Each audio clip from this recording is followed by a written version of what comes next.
Hi, I'm Davy, and I'm awesome, and welcome to Davy's Awesome Movies, where I review the style of movies that I love. Alternative, B-rated, cult-style flicks. And this is definitely a cult flick. It's got a great following, but the following is for people who love movies that are so bad that they're freaking good. And this embodies that more than most movies. This movie was made in 1986 by Balcor Film Investors and Seasonal Films, and was distributed by New World Pictures. Written and directed by Corey Yen, also written by Keith W. Strandberg and Wen C. Yen. Ladies and gentlemen, the so bad it's good cult classic, No Retreat, No Surrender.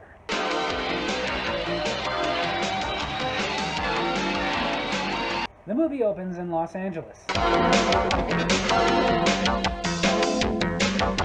See? And it opens in a karate class being led by Sensei Tom Stillwell. And in the class is his son, Jason Stillwell. Elbow! Leg lock! Played by Kurt McKinney. Jason's the lead in this movie.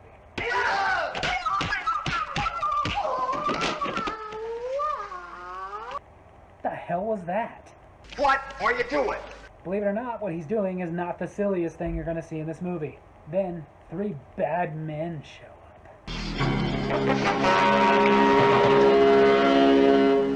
And that music means they're really bad. The guy in the middle is the mobster, casted as New York agent. Next to him, Ivan the Russian, played by Jean-Claude Van Damme. And the other guy really has no purpose except to be, third thug guy. The New York agent wants to know if Tom will go in with them so they can turn his dojo into a front for... Well, they never really mention what it's for. I must decline your offer. So he sends in other guy to fight. Karate is not to be used aggressively. But if I have no other choice... Okay, then fight him.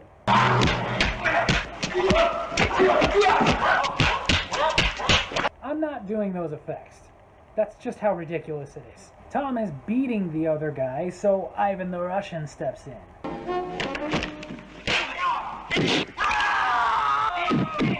So his son Jason steps in. But Jason's no match for Ivan. That stare says he doesn't give a Van Damme. We'll get them, we'll make them pay. Quick side note, apparently Kurt McKinney was about to start his job as a police officer right around the time he learned that he had gotten the part in this movie. So he decided, instead of being a police officer, that he was going to make this movie and continue to pursue his career in acting. And I can only imagine that when he saw the finished product, he thought, man, I made the right choice. Tom goes to the hospital. I know they'll be back. What should I do? They admitted you for a broken leg? And he decides because of the danger, he needs to give up his dojo and move to Seattle. See? When they get there, the first thing Jason does is start making a dojo out of his garage. That's not how you use that thing. Then we meet RJ. And RJ is instantly Jason's best friend. And across the street is Scott. Don't expect to get paid much, though. No sweat. And he's fat, which means he's eating. Just what Kingswood needs. Why me? Because you're standing in the middle of the street eating a whole cake. Back to RJ and Jason.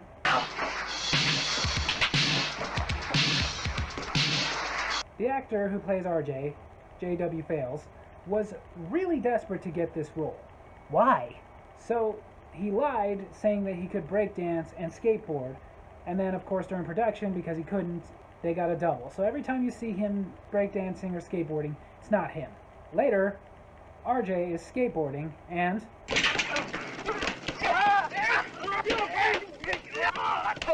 he wants to eat him.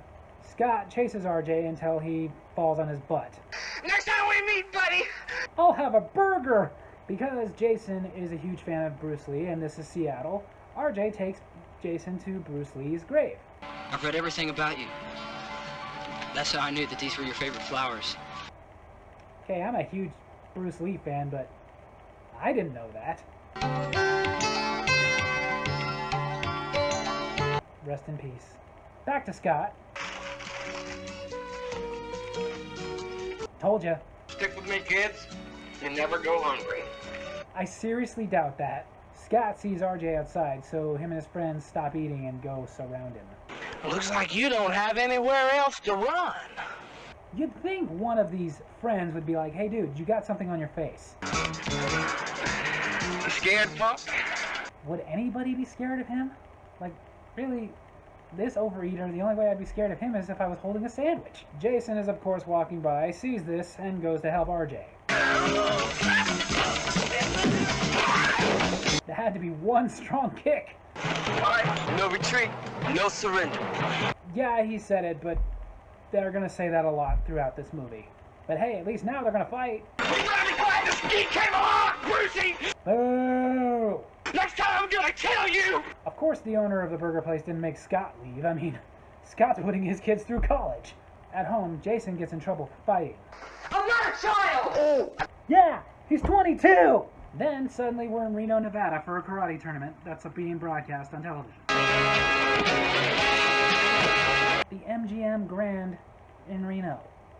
That actually went away in 1986 and became the Reno Hilton, which later became what is now currently the Grand Sierra Resort.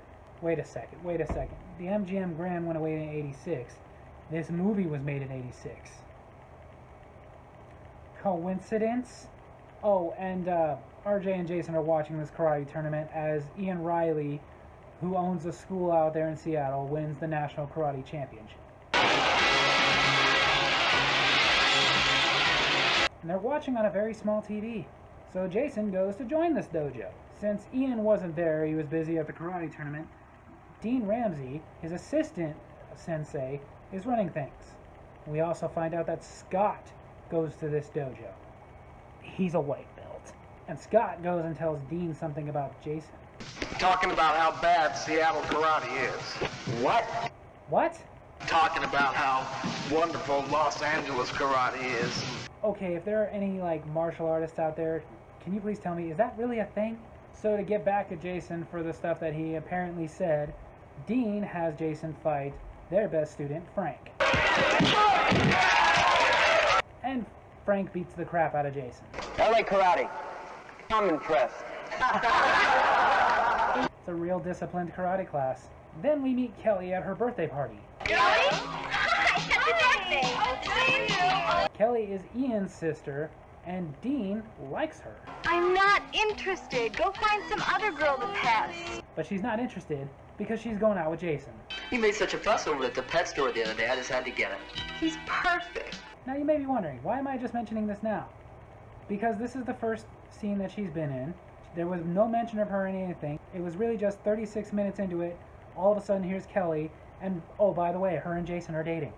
Thank you, Jason. And now Ian is back, and he has a surprise waiting for him at his dojo. What is important is that we are here. Yes, they went to his dojo in Seattle, but he doesn't want to be in on it either.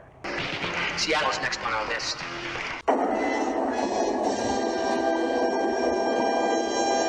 Back at the party, Dean and Jason are fighting. Stop it, Dean! Don't hurt him! Duh! Yeah, that's kind of the point of a fight. Jason runs off. Jason, listen to me. I'm sorry. I had no idea. Yeah, right! Oh, couples that have been together for 3 minutes. Jason, don't do this! Yeah, Jason, stay and continue this forced love story. Jason drives to Bruce Lee's grave and cries out for help. Sensei Lee, you have to help me! He can't, Jason. He's dead. Sensei Lee, I've got no place else to go! Then become a Navy pilot. We don't care if you get it. Jason gets home and his dad is now mad because he's clearly been fighting again, so he bans Jason from the garage. You do as I say. Clear? Just leave me alone! This fight is so realistic! So Tom starts destroying Jason's garage. Don't do that! No! Oh no, where is he gonna get another Bruce Lee poster? Except for, anywhere. Jason runs to RJ's. RJ! What the? is on your head? Jason tells RJ what's happened, and RJ says he knows of an empty house that Jason can put his stuff. But what if this house ever gets sold? So they move Jason's stuff to that house. See, what are you freaking out about? You got plenty of posters. After they get everything there, RJ leaves, and Jason falls asleep until this wakes him. What's coming from that light? You asked me to come. Yes, it's Bruce Lee. I'd say this is ridiculous, but then again, so is the rest of this movie. Kim Tae-chong, the guy who plays Bruce Lee in this movie, is also the guy who doubled for Bruce Lee in The Game of Death. Shall we begin? Begin? Begin what? Your training. Kim Tae-chong's English was really not that great, so they did dub him in this movie. Not only that, but whenever him and Kurt McKinney filmed together, somebody would be on the opposite side of them with cue cards, and neither of them had any idea what the other one was saying. Over the next few days, Sensei Lee trains Jason. And eventually RJ sees. How's that, little guy? He's a ghost. More training. Now Jason has to learn this move. It's hard for him. Then we cut over to Tom, who is a bartender now apparently, and he's dealing with a drunk. Yes. So he makes him leave. Don't you ever come back! I'm gonna be back, and I'll get you! I wonder if he'll be back. Back to Jason.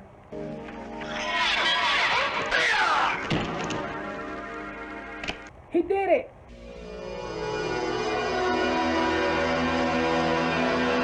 Apparently Sensei Lee has nothing else to teach Jason. So the lesson here, kids, you can learn everything that Bruce Lee knew within 3 days. Jason goes and does some more training, and then he goes to pick up his dad from work. Karate man, we're gonna teach you some manners. Well, he said he'd be back. You will never mess with me again. He didn't mess with you in the first place. Finally, Jason shows up. And takes them all out.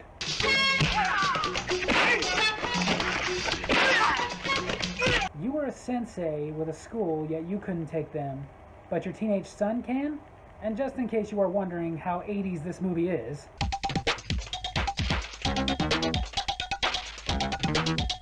yes, Michael Jackson was huge back then, but girls didn't dress like him. RJ and Jason show up at this club, and There's Kelly! Kelly's there too. Kelly and Jason are still not talking, so RJ comes up with his master plan.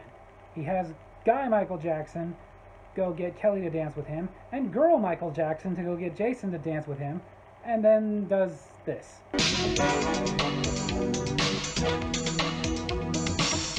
Yeah, clever, but it works. May I have this dance? Thought you'd never ask. Then we see the New York boss. That's how he's casted. You jumped at the chance to settle this with a team fight? The mob and Ian agree to settle things with a 3-on-3 team fight with an audience. Representatives from print and TV will be there, and 2 local radio stations will be covering it live. Because if there's one thing that mobsters want, it's plenty of publicity. Now, time for the fight. Ladies and gentlemen.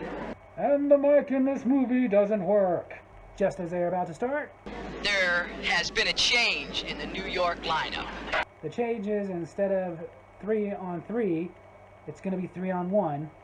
And guess who the one is? Jason tries to warn Ian. Relax, he's cake. Sit back and enjoy the show. First up, Dean.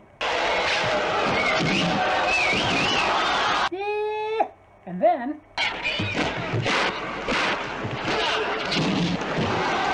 Dean's done.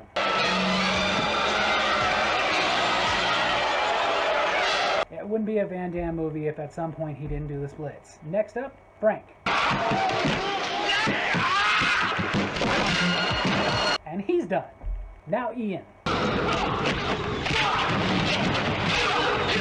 He actually puts up a fight. This causes Ivan to freak out.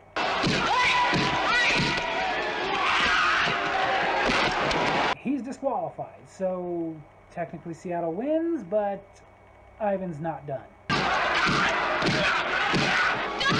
Scott tries to help. Good. Even Kelly steps in to try to help her brother. Hey! No one touches the girl I've had 3 scenes with. No, it is you, son. Is it not? Yes, it is. Him. And now, the gloves come off. And his shirt. Now Ivan starts beating up Jason.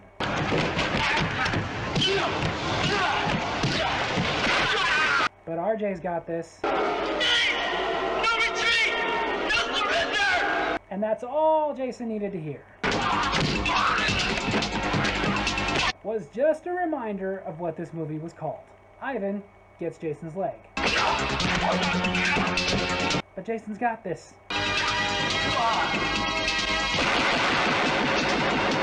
Thank God Sensei Lee taught him that. And the mob is defeated. Seattle is saved. So there you have it. That's my remastered review of No Retreat, No Surrender. This was actually like the most controversial review I did before I started putting clips in. Not gonna go into too many details, but some drunk guy got on there and really blasted me for how bad he didn't like my review. It was funny. But hopefully this one's better. I put some clips in it. This movie actually has an impressive box office. See, they made this movie for $400,000 and it grossed $4.7 million. Why? I don't know. It also makes me laugh to think about Van Damme before he was famous, like when he did this movie, actually left his role in the movie The Predator. He was going to play the Predator. He filmed for one day, and at the time they didn't know what they were going to make the Predator look like, so he said his costume looked so ridiculous he wasn't going to be a part of this movie.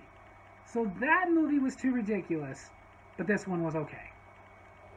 Good call, dude. This movie is one of the most cringe-worthy movies you are ever going to see. Trust me. As a kid, I liked it because my standards weren't really that high. It was a martial arts film. It had the guy from Bloodsport, so okay, I liked it. As an adult, I like it because, well, as an adult, realizing how bad this movie is, I've seen it a few times and it still makes me laugh. It is so freaking bad. The effects of them fighting, the dialogue, the music, everything about it is as cheesy as you can possibly get, and I love it. So if you're one of those who does love movies that are so bad that they're good, check out No Retreat, No Surrender. There you have it, guys. I hope you enjoyed this review, and if you did, make sure to hit like, hit subscribe, hit that little bell so you get notifications for when I post my videos, and leave a comment. Tell me what you think of No Retreat, No Surrender. Love you guys.